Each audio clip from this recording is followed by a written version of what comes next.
আমার ছেলে স্কুল থেকে এসেই বার্গার খাবে তাই কিন্তু আজ আমি ওকে বার্গার খাওয়াচ্ছি। আর কিভাবে খাওয়ালাম, কি করে খাওয়ালাম সেটা চলো তাহলে ভিডিওটা দেখে নাও। কেমন টেস্ট হয়েছে বলে দাও। ও তো বলতেই পারছে না আর কিছু। যাই হোক চলো দেখে নিই তবে রান্নাঘরে গিয়ে। অনেক গরম। তো চলো দেখতে থাকি। রেডি হয়ে গেছে, আর এই রেডিটা আমি কিভাবে করেছি আর কিভাবে বানিয়েছি চলো দেখে নিই। এবার এর মধ্যে দেওয়া হবে আর মাইক্রোওভেনে শুধু কুক করা হবে, বাস এক্ষুনি রেডি হয়ে যাবে আমাদের বার্গার। আর এটার মধ্যে দেওয়ার কারণ আছে, যে চিজটা দিয়েছি না গলে যাতে এদিক ওদিক না হয়ে যায় মাইক্রোওভেনে, তাই এটার মধ্যে দেওয়া। তো চলো বানিয়ে নিই। দেখো আমার আলু সিদ্ধ করা কিন্তু হয়ে গেছে। আর এইখানে একটা দেখো মশলা বানাচ্ছে, এর মধ্যে দিয়েছি পেঁয়াজ, কাঁচা লঙ্কা, একটু আদা রসুন পেস্ট, আর একটু লঙ্কা গুঁড়ো, জিরে গুঁড়ো, হলুদ গুঁড়ো, আর একটু ধনে গুঁড়ো দিয়ে একদম শুকনো শুকনো করে আমি এটাকে বানিয়ে নিলাম। আর এর মধ্যে এবারে আলু পেস্টগুলোকে আমি দিয়ে দিচ্ছি।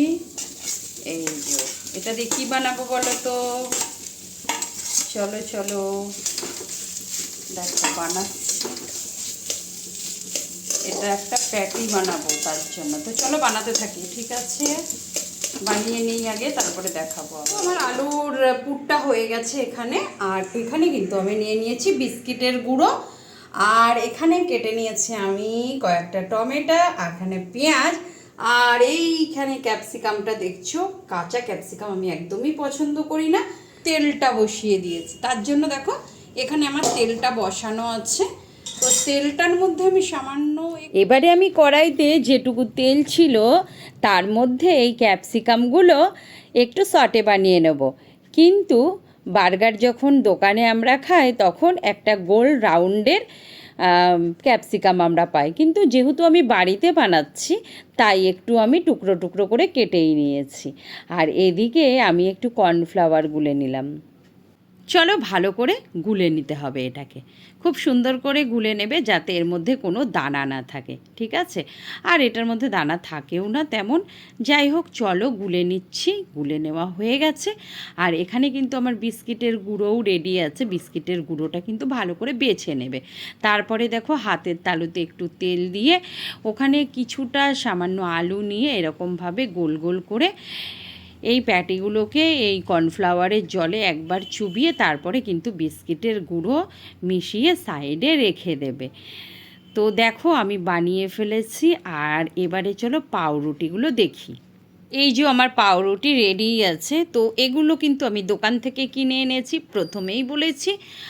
আর এটা বাড়িতে বানানো আমার পক্ষে সম্ভব না, আমি কিন্তু পারি না। যাই হোক পাউরুটিগুলোকে পিস পিস করে কেটে নিলাম। আর এদিকে যে প্যাটিগুলো তৈরি করে রেখেছিলাম ওগুলো দুটো তিনটে করে ভেজে নেব। তো চলো ভাজতে থাকি। আর একদম লাল লাল করে একটু আঁচটা ছোট করেই ভাজবে।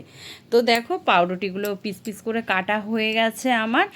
এবারে আমি আরও কি করছি চলো দেখি। আমি এগুলোকে সটে করে নিয়েছি। আর এখানে আরও কী কী লাগবে, আমার এখানে লাগবে চিলি ফ্লেক্স, আর লাগবে অরিগানো, আর বাটার তো লাগবেই পাউরুটিটা সেকার জন্য। আর এখানে আছে চিজ, এখানে আছে তোমার পিৎজা সস যেটা, আর মেয়োনিজ। তো আমি এগুলো সবই বার করে নিয়ে এসেছি। এবারে কিন্তু আমি বানাবো। দেখো আমি বাটার দিয়ে সব পাউরুটিগুলোকে সেকে সেকে এখানে নিলাম। এবারে আমি উঠিয়ে নেবো। পুরো দেখো পুরো সেকা হয়ে গেছে। এবারে দেখো এই পিৎজা সসটা আমি এবারে লাগিয়ে নেব। তো মেয়ে আমাকে একটু হেল্প করে দিচ্ছে, ও পুরোটা লাগাচ্ছে। সমস্ত কিছু আমি রেডি করেছি। এবারে ও দেখো বানানোটা তোমাদেরকে দেখিয়ে দিচ্ছে। এই যে সবে পাউরুটি রেডি। এবারে পাউরুটির মধ্যে আরও কিছু দিতে হবে, কি কি দেবো দেখে নিই। তো পাউরুটিতে সসটা কিন্তু একটু কমই লাগাবে, না হলে কিন্তু খুবই টক হয়ে যাবে। আর এইদিকে প্যাটিটা কিন্তু আমার ভাজা হয়ে গেছে। তো কেমন লাগছে দেখতে অবশ্যই কমেন্ট করে জানাবে। আর আরও একটা কথা বলবো, যাদের কাছে বড় চিজগুলো নেই আর অনেকে চিজ একটু কম খাও, তাই কিন্তু তোমরা কিন্তু ওই যে ছোটো পাউচ যে গ্রেট করে দেয় যে চিজটা, ওটাও কিন্তু ইউজ করতে পারো। তো যাই হোক বলে দিলাম। আর তারপরেই দেখো যে আমি সসটা লাগিয়ে রেখেছিলাম, তার উপরে মেয়োনিজ দিলাম, মেয়োনিজ দিয়ে ভালো করে লাগিয়ে দিলাম। এবারে যে প্যাটিটা আমি ভেজে রেখেছিলাম এই প্যাটিটাকে আমি দিয়ে দিলাম। তো পুরো সাজানোটাই তোমাদেরকে দেখিয়ে দিচ্ছি। তারপরে দেখো এই চিজটা, তো অনেকেই একটু কম চিজ খেতে ভালোবাসো বা খেতে চাও, তো তখন ওই গ্রেট করা চিজ তোমরা ইউজ করতেই পারো, সেই একই টেস্ট আসবে। তো এটা আমি পিস করা একবারে কেটে মানে কিনে নিয়েছি অনেক করেই, তো মাঝে মাঝেই লাগে তাই।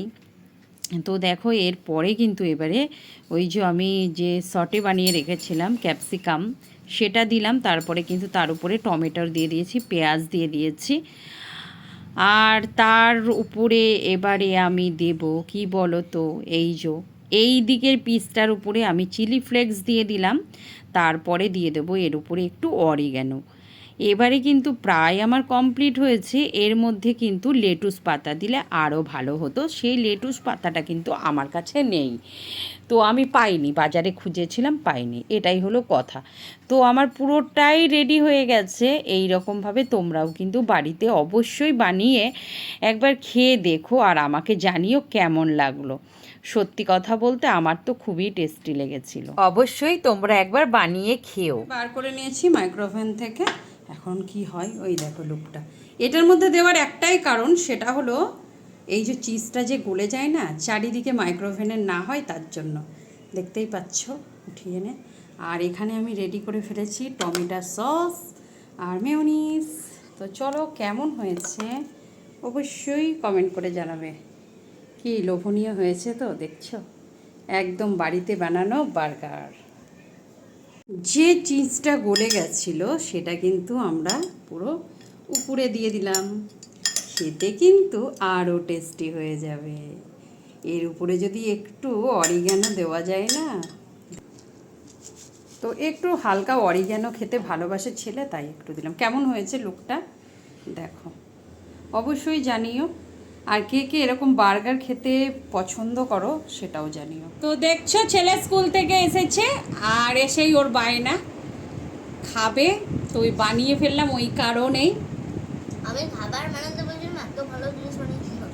তা কেমন হয়েছে বাবা খেতে, টেস্টটা দোকানের মতো হয়েছে না দোকানের থেকে একটু খারাপ না ভালো?